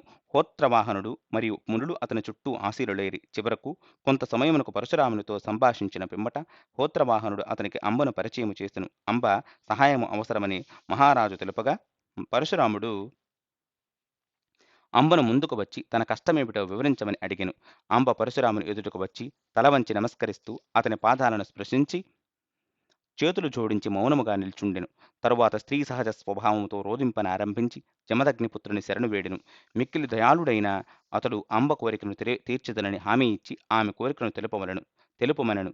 అంబ తన కథనంతటిని వివరించెను. అది వినిన పరశురాముడు కొంతసేపు దాని గురించి ఆలోచించి తానేమి చేయవలెనో ఒక నిర్ణయమునకు వచ్చి ఇట్లు విచారించెను. రాకుమారి, నేను ఏమి చేయవలెనని కోరిక? నిన్ను వివాహము చేసుకోమని ఎవరిని బలవంత పెట్టవలెను? భీష్ముడినా లేక సాల్వుడినా? అంబ ఇట్లు పలికెను. ప్రభూ, మీకు ఏది ఉచితమో దానిని నిర్ధారింపవచ్చును. ఏమైనను కొంత సమయం పిమ్మట ఆమె ఇట్లు పలికెను. వీరాగ్రేసరా, భీష్ముడు సంహరింపబడవలననేది నా కోరిక. నిజమునకు అతని అనాలోచిత చర్యకు కారణమున అతడు వధింపబడవలనని నేను భావిస్తుంటిని. పరశురాముడు ఇట్లు పలికెను. రాకుమారి, నేను అస్త్రాలను త్యజించి తిని, అందుచేత బ్రాహ్మణులు కోరినచో తప్ప ఎన్నడూను యుద్ధము చేయును. కాబట్టి మరింకేదైనను కోరుకోనుము. ఏమైనను అంబ భీష్ముడు వధింపబడవలనని పట్టుబట్టెను. ఆమెను శాంతింపచేసేందుకు ప్రయత్నిస్తూ పరశురాముడు ఇట్లు పలికెను. నీవు ఆదేశమిచ్చినతో నీ పాదాలను భీష్ముని తలపై ఉంచునట్లుగా నేను అతడిని బలవంత పెట్టగలను. అంబ ఇట్లు బదులిచ్చెను. ప్రభూ, నా కోరికను తీర్చుదురని మీరు నాకు హామీనిచ్చిరి. అందుచేత మీరు భీష్ముని సంహరింపవలసిందే. ఆ సమయంలో అకృతవర్ణుడు జోక్యం చేసుకుంటూ ఇట్లు పలికెను. ప్రభూ, మీరు యుద్ధము చేయమని భీష్మునితో సవాలు చేస్తే అతడు ఆయుధం చేపట్టకుండా తన పరాజయమును అంగీకరించినచో మీ ఉద్దేశము నెరవేరబడవచ్చును. మిమ్ము ఆశ్రయించిన వారందరికీ రక్షణ కల్పించదనని మీరు చేసిన ప్రతిజ్ఞను ఒకసారి స్మరించగలరు. అంతేకాకుండా భూతలంపై గల రాజులందరినీ జయించి గర్వించు క్షత్రియుని వధించేదనని కూడా మీరు ప్రతిజ్ఞ చేసిరి. భీష్ముని చర్యకు అతనిని ఎదుర్కొని మీ ప్రతిజ్ఞను నెరవేర్చవలను. పరశురాముడు ఇట్లు బదులిచ్చెను. అకృతవర్ణ, నీవు చెప్పేది వాస్తవము. కానీ పరిస్థితి చాలా గంభీరముగా ఉన్నందున నేను మొదట అంబను హస్తినాపురం తీసుకువెడతాను. అక్కడ భీష్ముడు స్వచ్ఛందముగా నా ఆజ్ఞను పాటింపకపోయినచో నేను ఖచ్చితముగా అతడిని యుద్ధములో సంహరించెదను. మరుసటి రోజు ఉదయం పరశురాముడు అంబ మరియు ఋషులందరితో కూడి బయలుదేరడు. సరస్వతీ నదిని చేరుకుని అక్కడ శిబిరమును ఏర్పాటు చేసుకునిరి. 3 రోజుల పిమ్మట తన ఆగమనమును తెలియజేస్తూ నాకు సందేశమును పంపిరి. ఆ వార్తను వినిన నేను వెంటనే అనేక మంది బ్రాహ్మణులను వెంటబెట్టుకుని దానము చేసేందుకు ఒక గోవుతో విశిష్ట అతిథిని స్వాగతించుటకు వెళ్ళితిని. పరశురాముడు నా పూజలందుకొనిన పిమ్మట ఇట్లు వివరించెను. ఓ భీష్మ, నీవు అంబను అపహరించుట చేత శాల్వుడు ఆమెను తిరస్కరించెను. ఆమె మిక్కిలి ఇబ్బందికరమైన పరిస్థితిలో పడిపోయెను. అపహరింపబడి ఆపైన తిరస్కరింపబడిన కన్యను ఎవరు వివాహం చేసుకుందురు? భీష్మ, ఇతరులెవ్వరునూ అంబను అంగీకరింపరు. కాబట్టి నీవే అంగీకరించవలెను. ఆమె నిరపరాధి. ఇంత అవమానమునకు అర్హురాలు కాదు. భీష్ముడు ఇలా బదులిచ్చెను: హే భగవన్! అంబ తన హృదయమును శాల్వునికి అర్పించినట్లుగా ప్రకటించినందున విచిత్రవీర్యుడు ఆమెను అంగీకరింపడు. నిజమునకు ఆ కారణము చేతనే ఇతర ఉత్తమ క్షత్రియుడు కూడా ఆమెను వివాహమాడలేదు. అంతేకాకుండా నేను ఆజన్మ బ్రహ్మచారిగా గడుపుదునని ప్రతిజ్ఞ చేసి ఉంటిని. కనుక నేను ఎట్టి పరిస్థితులలోనూ ప్రతిజ్ఞ భంగము చేయలేను. అది వినిన పరశురాముడు ఆగ్రహముతో ఇట్లు ప్రకటించెను: భీష్మ, నీవు నా ఆజ్ఞను పాటించకపోయినచో ఈ రోజే నిన్ను మరియు నీ మంత్రులందరినీ నాశనము చేసెదను. అప్పుడు నేను పరశురాముని శాంతింపజేయ యత్నిస్తూ ఇట్లు పలికితిని: ప్రభూ, బాల్యములో నాకు మీరు ధనుర్విద్యను బోధించితిరి. ఇప్పుడు ఎందుకు నాతో యుద్ధము చేయదలచితిరి? క్రోధముతో ఎర్రబడిన కన్నులతో పరశురాముడు ఇట్లు బదులిచ్చెను: దౌర్భాగ్యుడా! నీవు నా శిష్యుడవని వాదించినచో నా ఆజ్ఞను పాలించుట నీ ధర్మము. నీవు అంబను నీ భార్యగా అంగీకరించినప్పుడే నేను నీ పట్ల ప్రసన్నుడను అగుదును. అప్పుడు అతడు ఇట్లు పలికెను: ఓ బ్రహ్మర్షి, ఇతరులకు హృదయం అర్పించిన స్త్రీని విఘ్నుడెవ్వడు తన గృహలక్ష్మిగా తెచ్చుకొనడు. బహుశా అతడు ఒక విషసర్పమును ఇంటిలోనికి ఆహ్వానింపవచ్చును. కాని అట్టి స్త్రీని మాత్రం కాదు. రాజర్షి ఇట్లు తెలిపెను: అతిగా గర్వపడే గురువును, మంచి చెడుల విచక్షణను కోల్పోయిన గురువును, సత్ప్రవర్తన నుండి పతితుడైన గురువును ఒకరు తిరస్కరింపవచ్చును. ఓ పరశురామ, నీవు అంబను వివాహము చేసుకోమని నన్ను అధర్మముగా బలవంతము చేస్తుంటివి. నీ సవాలును స్వీకరించుట ఉచితమని భావించుట లేదు.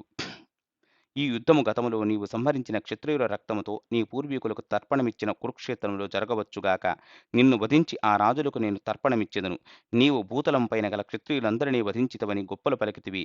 నేను అట్టి అహంకారమును అణిచివేసెదను. అప్పుడు భీష్ముడు లేనందున అట్టి వీరోచిత కార్యము నీకు సాధ్యమయ్యనని త్వరలోనే తెలుసుకుందువు.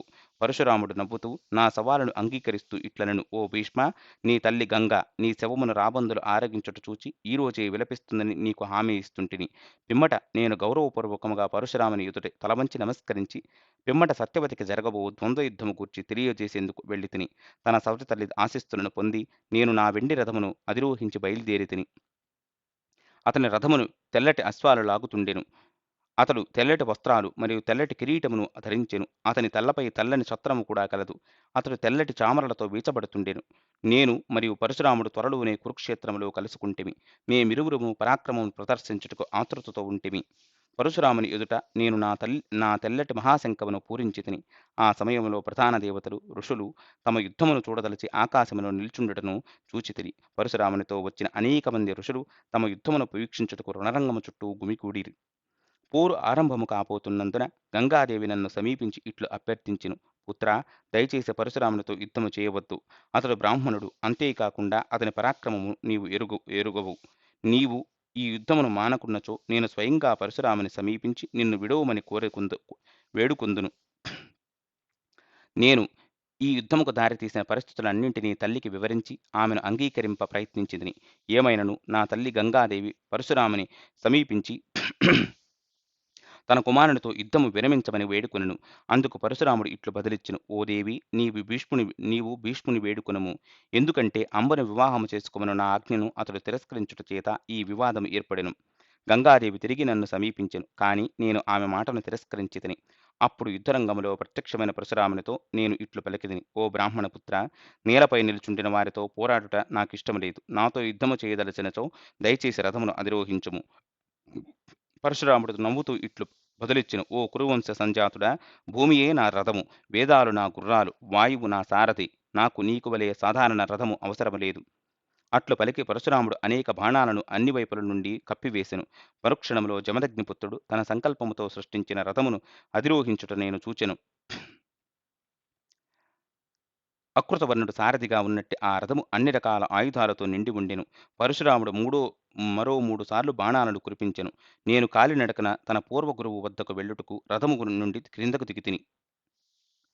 నేను మిక్కిలి గౌరవముతో నమస్కరించి ఇట్లు అర్థించితిని: ప్రభూ, మీరు నాకు గురువులు కనుక విజయము ప్రాప్తించినట్లుగా ఆశీర్వదించుము. పరశురాముడు ఇట్లు బదులిచ్చెను: శిష్యా, నీవు నన్ను నీ గురువుగా గుర్తించి నాకు నమస్కరించి ఉండకపోయినచో నేను నిన్ను శపించి ఉండేవాడిని. ఏమైనను నీకు జయము కలగవలనని నిన్ను ఆశీర్వదించను. ఎందుకనగా నేను నిన్ను జయించుటకు ఇక్కడకు వచ్చితిని. నేను మరోసారి పరశురాముని ఎదుట తలవంచి నమస్కరించితిని. తరువాత వెంటనే నేను నా రథమును అధిరోహించి నా శక్తివంతమైన శంఖమును పూరించెను. ఆ తరువాత యుద్ధము ఆరంభమయ్యెను. పరశురాముడు 960 బాణాలను నాపై కురిపించెను. నేను ఇట్లు పలికితిని: "ఓ గురుదేవా! మీతో యుద్ధ సమయములో నేను వేదాలను ఉద్దేశించి బాణప్రయోగము చేయును. మీ బ్రాహ్మణత్వంపై కూడా నేను బాణాలను విడువను. మీరు తీవ్రమైన తపస్సుతో ఆర్జించిన పుణ్యమును కూడా నేను హరించను. నాతో యుద్ధము చేసేందుకు మీరు అనుసరించిన క్షత్రియ స్వభావముతో మాత్రమే నేను పోరాడెదను. ఇప్పుడు నేను మీ విల్లును విరుచుటను చూడవచ్చును." అట్లు పలికి నేను ఒక బాణమును ప్రయోగించితిని. అది వెళ్లి పరశురాముని వింటి కొన వంపును విరిచెను. దానితో ఆ బాణము పరశురాముని చేతి నుండి విల్లు క్రింద పడినట్లుగా చేసెను. నేను అప్పుడు ఒక 100 బాణాలను ప్రయోగించగా, అవి పరశురాముని శరీరమంతటా గుచ్చుకొని అతనిని రక్తసిక్తము చేసెను. పరశురాముడు మరో విల్లందుకుని శరవృష్టిని కురిపించగా, నేను గాయపడి బాధతో కంపింపనారంభించితిని. ఏమైనను నేను భయంకరముగా నా బాణాలతో ప్రతీకారం తీర్చుకుంటుండగా పరశురాముడు దాదాపు స్పృహ కోల్పోవును అనిపించెను. తన పూర్వ గురువుపై దయతలచి భీష్ముడు పోరును నిలిపి బ్రాహ్మణుడు మరియు గురువును బాధించునట్లుగా చేసే క్షత్రియ ధర్మమును ఖండించసాగెను. సూర్యాస్తమయమునకు యుద్ధము నిలిపివేయబడెను. మరుసటి రోజు ఉదయం నేను మరియు పరశురాముడు ఒకరిపై మరొకరు విరుచుకుపడుటకు సిద్ధమైతిమి. నేను నా గురువుకు ప్రణామము చేసేందుకు మరోసారి నా రథము నుండి క్రిందకు దిగుతిని. రెండవ రోజు యుద్ధము ఆరంభమయ్యెను. కానీ కొంత సమయమునకు పరశురాముడు తన దివ్యాస్త్రాలను ప్రయోగింపనారంభించెను. నేను దివ్యాస్త్రాలతోనే వాటికి బదులిచ్చితిని. నేను తన దాడులన్నింటినీ విజయవంతముగా అడ్డుకొనుటతో పరశురాముడు తీవ్రముగా ఆగ్రహించెను. పరశురాముడు ఒక్కసారిగా నా కుడివైపున ఎదపై బాణముతో తీవ్రముగా బాధించెను. దానితో నేను గంగపుత్రుడు స్పృహ తప్పి రథములో పడిపోతిని. సారథి నన్ను రణరంగము నుండి దూరముగా తీసుకువెళుతుండగా యుద్ధమును వీక్షిస్తున్నట్టు పరశురాముని శిష్యులు ఆనందించిరి. తిరిగి స్పృహలోకి వచ్చిన నేను నా సారథిని పరశురాముడు ఉన్నట్టి ప్రదేశమునకు వెంటనే తీసుకువెళ్ళమని ఆజ్ఞాపించితిని. దానితో నేను దూకుడుగా శరవృష్టిని కురిపించితిని. కాని పరశురాముడు వాటిని సులభముగా తటస్థీకరించెను. పరశురాముని సంహరించే ఉద్దేశముతో నేను ప్రత్యేకించి శక్తివంతమైన ఒక బాణమును అందుకుని ప్రయోగించితిని. దానితో పరశురాముడు స్పృహ తప్పి పడిపోగా ఆశ్చర్యమును, నిరాశను వ్యక్తీకరించు ఆహాకారాలు అన్ని వైపుల నుండి వినవచ్చెను. అందరూ వెళ్లి అతనికి సేవలందించి నీటిని త్రాగించగా అతడు వెంటనే తేరుకొనెను. అతడు తిరిగి తన రథమును అధిరోహించెను. నాకు సవాలు విసురుతూ ఒక శక్తివంతమైన బాణమును ప్రయోగించుటతో అది నా ఎడమ భుజము వైపున గుచ్చుకొనెను. ఆ బాధతో నేనెంతగానో కంపించితిని. పరశురాముడు మరింకొన్ని బాణాలను ప్రయోగించగా నేను చలించక వాటిని నా బాణాలతో ఎదుర్కొంటిని. ఇరువురి బాణాలతో ఆకాశం నిండి సూర్యునికి మరియు వాయువునకు విఘాతం ఏర్పడెను. బాణాలు ఒకటితో ఒకటి తగులుటతో ఏర్పడిన రాపిడి చేత అగ్ని జనించి ఆ బాణాలు బూడిదవుతూ భూతలంపై పడసాగెను. ఆ అట్లు ఆ యుద్ధము అనేక రోజులు కొనసాగెను. ప్రతిరోజు సూర్యాస్తమయములో మేము యుద్ధమును నిలిపి మరుసటి రోజు ఉదయం ఆరంభించేవారం. కొన్ని రోజుల పిమ్మట నేను తన దివ్యాస్త్రాలను విజయవంతముగా నిలువరించుటను గమనించిన పరశురాముడు ఒక భయంకరమైన బల్లెమును అందుకుని నా పైకి విసిరెను. నేను నా బాణాలతో దానిని ఖండించితిని. ఆగ్రహించిన పరశురాముడు మరో డజను బల్లాలను ఒకదాని తరువాత ఒకటిగా నేను ఒకదాని తరువాత మరొకటిగా విసిరెను. నేను వాటి అన్నింటినీ ఖండించితిని. అట్లు ఆ రోజు ఎవరిది పైచేయి కాకుండగానే ముగిసిపోయెను. మరుసటి రోజు ఉదయం యుద్ధము ఆరంభమైన పిమ్మట పరశురాముని బాణాలతో మిక్కిలి బాధింపబడిన నా రథసారథి ఒక్కసారిగా చచ్చిపడెను. దానితో నా హృదయములో భయం ఆవహించెను. దానిని అవకాశముగా తీసుకుని పరశురాముడు నా ఎదపై బాణముతో బాధింపగా అది తీవ్రమైన వేగముతో నా శరీరమును చీల్చుకుని నేలపడిపోయెను. దానితో నేను స్పృహ తప్పి నేలపై పడిపోతిని. నేను మరణించినట్లుగా భావించిన పరశురాముడు మరియు అతని అనుచరులు సింహనాదాలు చేసిరి. తరువాత నేను తిరిగి స్పృహకు వచ్చి నా చుట్టూ ఇనుముండుగురు బ్రాహ్మణులు ఉండుటను చూచితిని. వారు రక్షిస్తుండుట చేత నేను నిజమునకు నేలను స్పృశింపలేదు. వారు నాకు త్రాగుటకు నీరందించి సేదతీర్చిరి. చివరకు నా విజయమునకు వారిచ్చిన హామీతో నేను యుద్ధము కొనసాగించుటకు తిరిగి సిద్ధమైతిని. ఆ సమయంలో నా తల్లి గంగాదేవి రథములో కూర్చుని ఉండుటను చూచితిని. నా సారథి మరణించిన వెంబట గంగాదేవియే గుర్రాలను నియంత్రించెను. నేను నా తల్లి పాదాలను నమస్కరించి నా రథమును నేనే నడుపుకుంటూ యుద్ధము కూడా చేయగలనని తల్లికి హామీనిస్తూ ఆమెను తిరిగి వెళ్ళవలసినదిగా ప్రార్థించితిని. గంగాదేవి తిరిగి మరలిపోయెను. నేను నా రథపగ్గాలందుకుని తిరిగి రణరంగంలోకి ప్రవేశించాను. తీవ్రమైన ద్వంద్వపోరులో నేను హఠాత్తుగా ఒక శక్తివంతమైన బాణమును ప్రయోగించుటతో పరశురాముడు మోకాళ్లపై నేలపై పడెను. అతడు స్పృహ కోల్పోవునంతలో వందలాది ఉల్కలు ఆకాశము నుండి రాలిపడెను. రక్తము వర్షం కురిసెను. తీవ్ర గాలులు వీచనారంభించెను. ఊహించని సూర్యగ్రహణము ఏర్పడెను.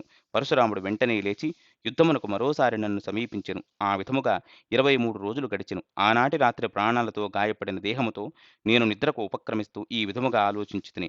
నిజమునకు నేను పరశురాముని యుద్ధములో ఓడించగలనా? నేను దేవతలను ఇట్లు ప్రార్థించితిని. ఓ విశ్వవంద్యులారా! నేను నా ప్రత్యర్థిని గలవాడినైతే దయచేసి ఈ రాత్రి నాకు దర్శనమిచ్చి హామీని ఇవ్వగలరు. ఆ రాత్రి చివరి గడియలో గతములో భీష్ముని సేద తీర్చిన 8 మంది బ్రాహ్మణులు తిరిగి అతని కలలో కనిపించిరి. ఆ బ్రాహ్మణులు ఇట్లు హామీ ఇచ్చిరి. ఓ భీష్మ! మేము నిన్ను ఎల్లప్పుడూ రక్షిస్తుందువు. ఎందుకంటే నీవు మా శరీరము. నీకు అవసరమైనప్పుడు ప్రస్వాపమనే అస్త్రమును ప్రయోగించుటకు కావలసిన జ్ఞానము సహజముగానే నీ మనస్సులో కదలాడును. ఎందుకనగా దానిని నీవు నీ గత జన్మ నుండి ఎరుగుదువు. పరశురాముడు మరియు భూమిపై ఇతరులెవరునూ కూడా ఈ అస్త్రమును ఎరుగరు. అది అతడిని సంహరింపదు. మూర్ఛితుడై నిద్రపోవునట్లు చేయును. అట్లు నీవు శత్రువుపై విజయం సాధింపగలవు. ఎందుకంటే రణరంగమును నిద్రించుట మరణముతో సమానము. అతడు నిద్ర మేల్కొనుటకు నీవు చేయవలసినదల్లా సంబోధనాస్త్రాన్ని ప్రయోగించుటయే. ఒకే రకమైన పోలికలను కలిగి ఉన్నట్టి ఆ బ్రాహ్మణులందరూ ఒక్కసారిగా అదృశ్యమైరి. నేను నిద్ర మేల్కొని నా స్వప్న వృత్తాంతమంతటిని స్మరిస్తూ ఎంతగానో ఆనందించితిని. ఆ ఉదయం యుద్ధం ఆరంభమై పోరాటము తీవ్రమయ్యెను. పరశురాముడు ఒక భయంకరమైన బాణమును విసరగా అది నా భుజములో గుచ్చుకుని గాయపరచుటతో రక్తము స్రవించెను. నేను ఒక బల్యమును పరశురాముని ఎదపైకి విసిరి ప్రతీకారము తీర్చుకుంటిని. పరశురాముడు కంపిస్తూ స్పృహ కోల్పోవునంతలో అకృతవర్ణుడు పట్టుకునుటతో రథము నుండి క్రిందకు పడిపోలేదు. సారథి చేత సేవిం సారథి చేత సేవింపబడి తేరుకున్న పరశురాముడు మరియు అధిక ఆగ్రహముతో పోరాటము పోరాటముకు సిద్ధపడుతూ ఈసారి బ్రహ్మాస్త్రము ప్రయోగించెను. నేను కూడా బ్రహ్మాస్త్రముతోనే దానిని ఎదుర్కొంటిని. ఆ 2 శక్తివంతమైన అస్త్రాలు గాలిలో ఒకదానితో మరొకటి తలపడగా విపరీతమైన కాంతి మరియు మెరుపులు వెలువడెను. దానితో దేవతలు మరియు భూమి బాధకు గురయ్యెను. నిజమునకు ఆ తేజస్సును ఎవ్వరూ తట్టుకోలేకపోయిరి. ఆ సమయములో నేను ప్రస్వాపాస్త్రమును ప్రయోగించవలెనని భావించితిని.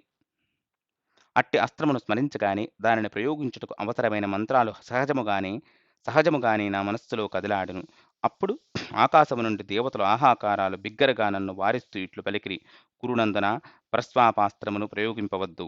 నేను ఆ హెచ్చరికను నిర్లక్ష్యపరుస్తూ పరశురామునిపై అస్త్రమును జాగ్రత్తగా గురిపెట్టితిని. అప్పుడే నారదముని నన్ను సమీపించి ఇట్లు పలికెను. ఓ రాజా! పరశురాముడు తపస్వి, బ్రాహ్మణుడు, నీ గురువు. కనుక నీవు ఇలా అవమానించవద్దు. నారదుడు సంభాషిస్తుండగానే 8 మంది బ్రాహ్మణులను కూడా నేను ఆకాశములో చూచితిని. వారు చిరునవ్వుతో నారదముని ఆజ్ఞను పాటించవలసినదిగా ఆజ్ఞాపించిరి. నేను అస్త్రమును ఉపసంహరించి యుద్ధము కొనసాగించుటకు మరో బ్రహ్మాస్త్రమును ప్రయోగించితిని. దానితో పరశురాముడు ఇలా ప్రకటించెను. భీష్మ! నేను దౌర్భాగ్యుడిని. నీ చేత ఓడింపబడితిని.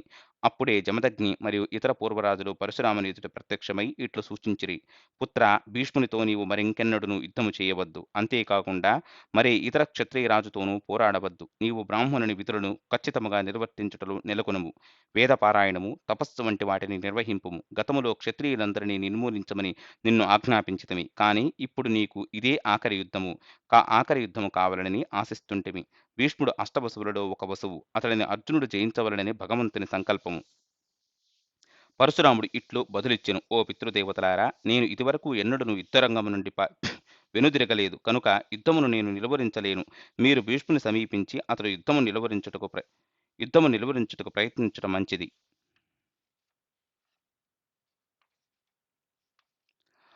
రుచిక ఋషి ఆధ్వర్యములో ఋషులు నన్ను సమీపించి యుద్ధమును విరమింపవలసినదిగా వేడుకొనిరి.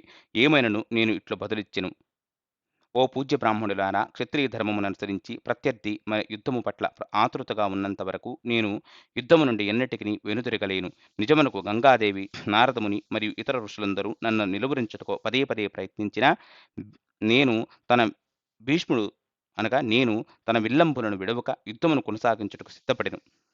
పితృదేవతలు మరోసారి పరశురాముని సమీపించి ఇట్లు వేడుకొనిరి. ఓ పరశురామ! నీవు బ్రాహ్మణుడు ఒకటి చేత క్షమాగుణమును ప్రదర్శింపవలసి ఉండును. భీష్ముడు నీ చేత వధింపబడడు. కనుక మా ఆజ్ఞానుసారము నీవు అస్త్ర విసర్జన చేయుము. చివరకు పరశురాముడు అంగీకరించెను. అప్పుడు 8 బ్రాహ్మణులు నాకు తిరిగి కనిపించి ఇట్లు పలికిరి. నీ గురువును సమీపించి ఆరాధించుము. పరశురాముడు యుద్ధమును నిలువరిస్తూ తన పూర్వజుల సూచనను అనుసరించి విల్లును ప్రక్కన పెట్టుటను నేను చూచితిని. నేను పరశురాముని పూజించితిని. దానితో జమదగ్నిపుత్రుడు నవ్వుతూ ఇలా పలికెను. ఓ శాంతనపుత్ర! ఈ భూమిపై నీకు సాటి అయిన క్షత్రియుడు ఎవ్వరూ లేరు. నీవు యుద్ధములో అసాధారణమైన పరాక్రమం ప్రదర్శించుటను చూచి నేను ఎంతగానో ఆనందించితిని. పరశురాముడు అంబను పిలిపించి నా సమక్షములో ఇట్లు పలికెను. రాకుమారి నా శక్త్యానుసారము పోరాడినను నేను భీష్ముని ఓడింపలేకపోతిని. నీ కోరిక నేను నీ కొరకు నేను చేయగలిగినది ఏమీ లేదు. కనుక నీవు నీ ఇష్టమైన ప్రాంతమునకు వెళ్ళవచ్చును. ఏమైనను కేవలం భీష్ముడే నీకు ఏకైక ఆశ్రయమని నా అభిప్రాయము. నీవు అతని దయను అర్థించుటయే మంచిది. అంబ ఇట్లు బదులిచ్చెను. రణరంగములో నేను అతడిని స్వయంగా వధింపగల మార్గమును దేనినైనా సాధించిన పిమ్మటే నేను తిరిగి భీష్ముని సమీపించెదను.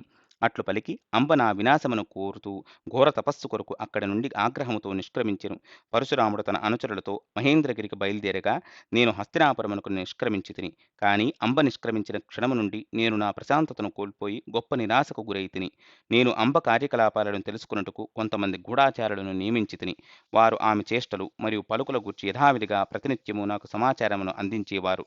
తరువాత నేను నా భయమును నారదుడు మరియు వ్యాసదేవునికి వివరింపగా వారు నన్ను ఉత్సాహపరచుటకు ప్రయత్నిస్తూ ఇట్లు పలికిరి. ఓ కురునందన, ఎంతటి వ్యక్తిగత ప్రయత్నమైనను విధిని అధిగమించలేదు. నీవు నిశ్చింతగా ఉండుము. మరోవైపు అంబ యమునా నది తీరమును చేరుకుని అక్కడ ఘోర తపస్సు చేయనారంభించెను. 6 మాసాల పాటు అంబ అన్నపానీయాలను విసర్జించి కదలకుండా కర్రకు వలె నిశ్చలముగా నిలబడి తపస్సునారంభించెను. ఆమె జుట్టు జటలు కట్టుకుని జటలు కట్టుకుని శరీరము ధూళితో నిండిపోయెను. ఆ తరువాత 1 సంవత్సర కాలము తన ఉపవాస దీక్షను కొనసాగిస్తూ యమునా జలములో నిలుచుండెను. ఆ తరువాతి సంవత్సరం అంబ తన కాలి బొటనవేళ్లపై నిల్చుని తపస్సు చేసెను. ఆ సమయములో ఆమె తన చుట్టూ రాలిపడిన ఎండుటాకులను మాత్రమే ఆహారముగా గ్రహించెను. నిజమునకు అంబ 12 సంవత్సరాల పాటు తీవ్ర తపమాచరించెను. దానితో విశ్వమంతయు వేడెక్కిపోయెను. అటుపిమ్మట అంబ ఆశ్రమాలను, పుణ్యక్షేత్రాలను దర్శిస్తూ చవనుడు, విశ్వామిత్రుడు, మాండవ్యుడు, గరుడు వంటి గొప్ప ఋషులను దర్శించెను. ఒకరోజు ఆమె గంగానదిలో స్నానమాచరిస్తుండగా గంగానది అంబను సమీపించి ఇలా విచారించెను. రాకుమారి, నిన్ను నీవు ఇంతగా హింసించుకుంటూ ఇంతటి ఘోర తపస్సు చేయుటలో గల ఉద్దేశ్యమేమిటి?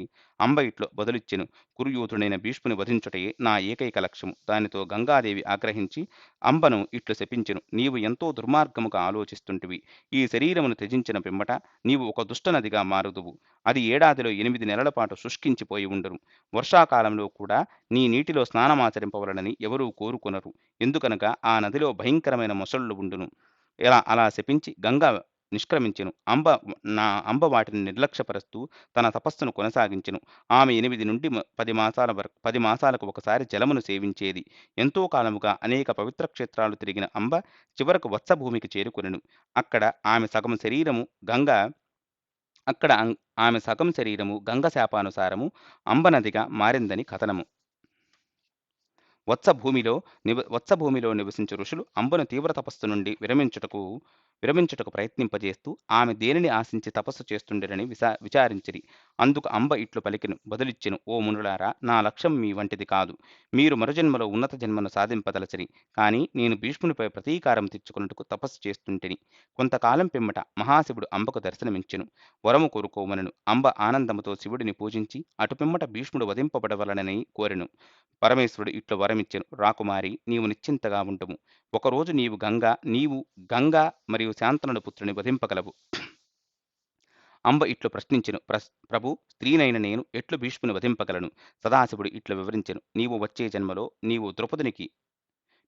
జన్మలో నీవు ద్రౌపదునికి కూతురుగా జన్మించెదవు. కాని త్వరలోనే నీవు పురుషునిగా పరివర్తన సాధించి ఒక మహారథికుడవు అవుదువు. నీ తపోశక్తి మరియు నా కృపచేత నీవు నీ గత జన్మ స్మృతులను కలిగి ఉందువు. అట్లు పలికి శివుడు ఒక్కసారిగా అదృశ్యుడయ్యెను. అంబకు శివుడిచ్చిన వరముపై పూర్తి విశ్వాసము కలదు. ఆమె తన చిరకాల వాంఛను నెరవేర్చుకున్నట్టుకు ఆతృతగా చితిని పేర్చుకుని తరువాత అక్కడ నివసిస్తున్న ఋషులందరూ చూస్తుండగానే నేను భీష్ముని వినాశము నాశించి ఇట్లు చేస్తుంటిని అని పలుకుతూ ప్రశాంతముగా అగ్ని ప్రవేశించెను.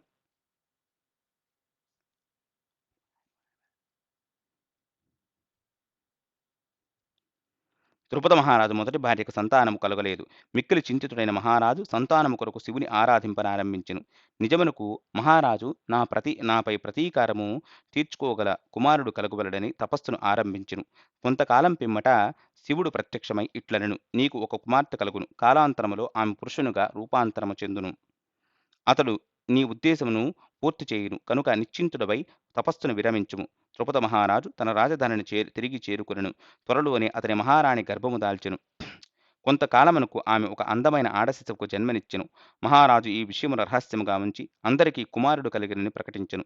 శివుని పలుకులపై పూర్తి విశ్వాసముతో మహారాజు మగ శిశువుకు జరిపించు సంస్కారములన్నింటినీ జరిపించెను. అతడు తన కుమారునికి శిఖండిగా నామకరణము చేసెను. కేవలం నేను మాత్రమే ఆ వాస్తవమును ఎరుగుదును. గూఢాచారులు ఇచ్చిన సమాచారమే కాకుండా నారదముని కూడా విషయమంతటిని నాకు వివరించెను. మహారాజు ద్రుపదుడు ఎంతో జాగ్రత్తగా శిఖండిని పెంచసాగెను. కొంతకాలం పిమ్మట మహారాణి మహారాజు తన కుమారునికి తగిన భార్యను వెతకవలసినదిగా కోరెను. కూతురుకు యుక్త వయస్సు వచ్చినందున భార్య పలుకులకు మహారాజు కొంత సంకోచించెను. మహారాణి శివుడు ఇచ్చిన హామీని భర్తకు గుర్తు చేసెను. చివరకు భార్యతో కూడి దశార్ణ దేశపు మహారాజు హిరణ్యవర్మ కూతురును తన కోడలుగా ఎంచుకునెను.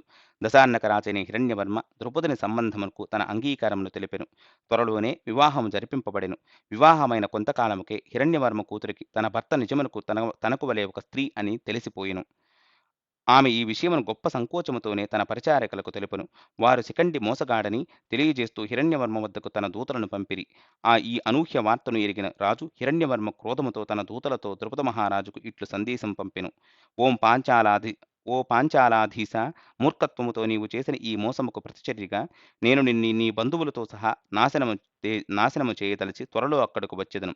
ఆ సందేశమును అందుకున్న ద్రుపదుడు చే చోరునికి వలె మొదట మూగవాడిలా నిశ్చేష్టుడయ్యెను. పిమ్మట కొంత తేరుకొని ఆ దూత ద్వారా అతనికి అందిన సమాచారం పూర్తిగా అసత్యమని యత్నించెను. ఏమైనను శిఖండి వాస్తవముగానే స్త్రీ అనే హిరణ్యవర్మ గట్టి ఆధారాలతో తిరిగి నిర్ధారించుకోగలిగెను. అతడు తన విశాలమైన సైన్యమును సమీకరించుకుని పాంచాల రాజధానిపైకి దండెత్తెను. దశార్ణక మహారాజు ఇలా నిశ్చయించుకొనెను. ఒకవేళ శిఖండి నిజముగానే స్త్రీ అయినచో ద్రుపదిని అతని రాజధాని నుండి బయటకు ఈడ్చెదను. ద్రుపదిని మరియు అతని కుమారుడిగా చెలామణి అవుతున్నట్టే శిఖండిని వధించి మరెవరినైనను సింహాసనంపై ప్రతిష్ఠింపచేసెదను. ద్రుపదుడు శక్తివంతమైన యోధుడైనను అంతగా క్రోధ స్వభావం కలిగిన వాడు కాదు. కనుక అతడు తప్పు తనదేనని గ్రహించి మిక్కిలి భీతెల్లెను. తాను తన రాణిని మరియు మంత్రులను పిలిపించి తనకేమీ తెలియనట్లుగా ప్రవర్తిస్తూ అమాయకముగా విషయమేమిటని తన భార్యను ప్రశ్నించెను.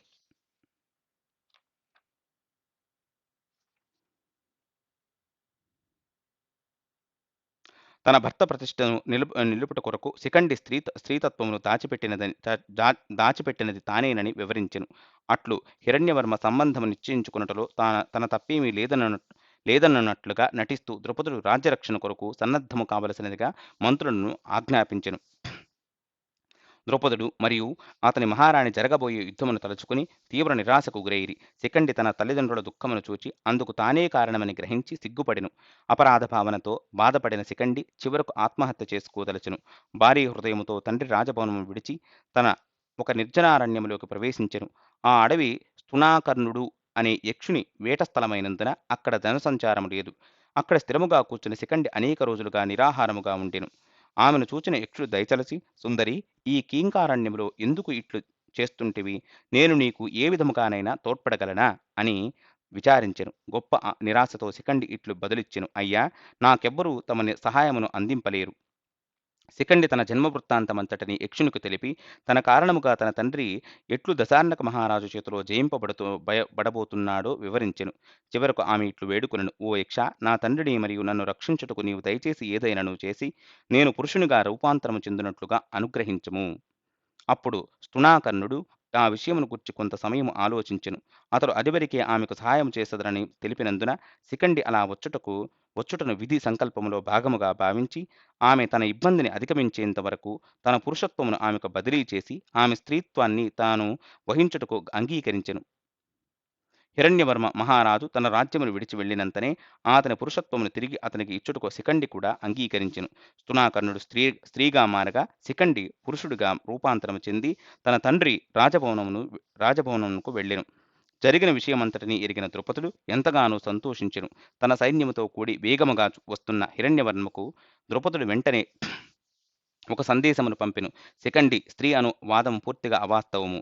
అతడు 100% పురుషుడని నీకు నేను హామీ ఇచ్చెదను. అంతేకాకుండా ద్రుపదుడు దశార్ణక మహారాజుకు ఇట్లు తెలిపెను. ఓ రాజా, విశ్వసనీయ వ్యక్తులను పంపి నీవే నిజము తెలుసుకోవచ్చును.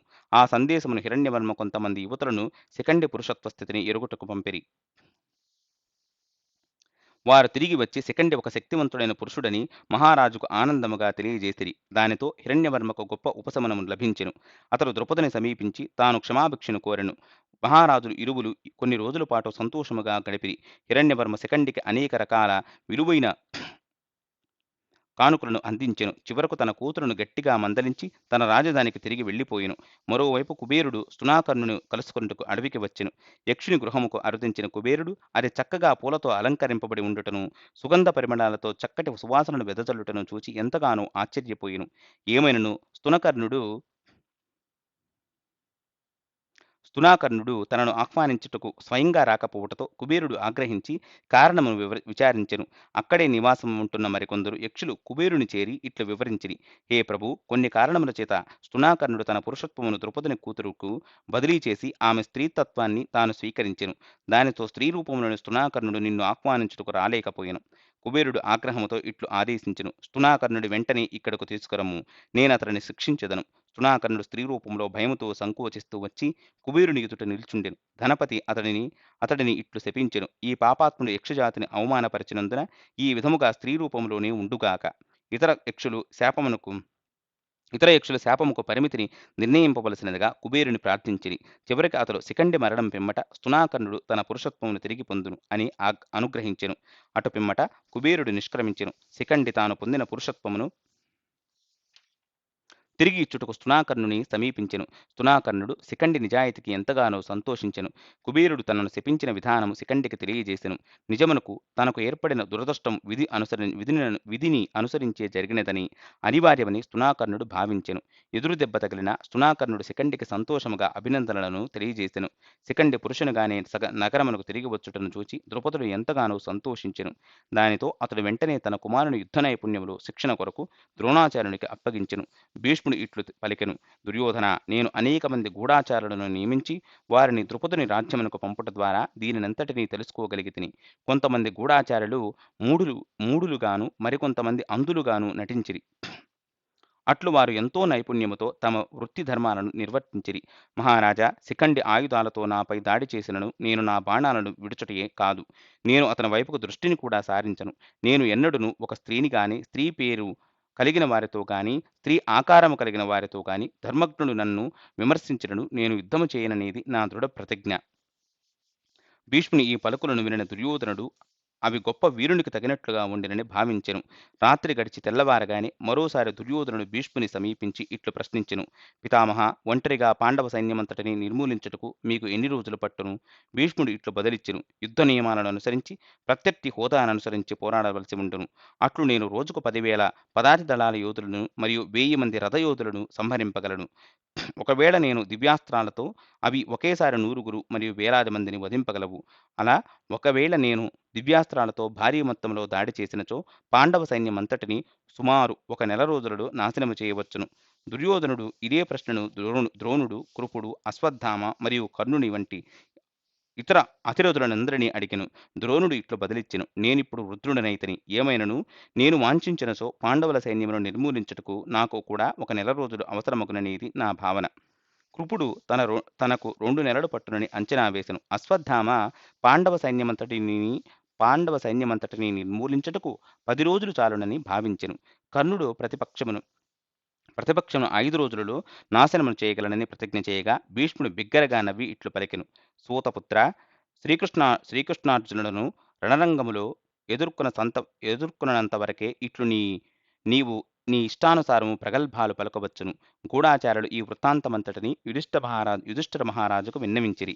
అతడు కురునాయకుల వాక్యలను తన సోదరులకు తెలుపుటకు వారిని పిలిపించెను. యుధిష్ఠిర మహారాజు ఇలా ప్రశ్నించెను. అర్జున, శత్రు నిర్మూలనకు ఎంత సమయం పట్టవచ్చునని నీవు భావిస్తుంటివి? అర్జునుడు శ్రీకృష్ణ భగవానుని వైపునకు చూచి ఇలా బదులిచ్చెను. ఓ రాజా, కౌరవుల అంచనాలు ఒకవేళ ఖచ్చితమైనను అందుకు నీవు ఆందోళన చెందరాదు. శ్రీకృష్ణ భగవానుడు నా మిత్రుడు. అతడు సంకల్పించినతో నేను ఒంటరిగా కనురెప్పపాటు కాలములో ముల్లోకాలను కూడా నాశనము చేయగలను. ఆ తరువాత ఇరుపక్షాల సైన్యాలు స్పష్టమైన నీలి ఆకాశం క్రింది విశాలమైన శమంతక పంచక తీర్థముకు వెలుపల గల కురుక్షేత్ర మైదానము వైపునకు నడిచిరి. యోధులందరి మనస్సులో శత్రువును జయించవలనని ఒకే ఒక ఆలోచనతో నిండి ఉండెను. దానితో వారు ఒకరితో మరొకరు చర్చించుకుంటూ తమ ఆత్మవిశ్వాసమును పెంపొందించుకో ప్రయత్నించిరి. ఆ గొప్ప యోధులందరూ తెల్లటి వస్త్రాలను ధరించి చేతులలో రకరకాల అస్త్రాలను మరియు ధ్వజాలను కలిగి ఉండిరి. ఇంతటితో మహాభారతంలోని ఉద్యోగ పర్వం ముగిసింది. తరువాత మనము భీష్మ పర్వాన్ని చెప్పుకుందాం. మీకు ఈ కథ నచ్చినట్లయితే మన నవర్షి స్టోరీ కార్నర్‌ని సబ్స్క్రైబ్ చేసుకొని 10 మందికి షేర్ చేయగలరు.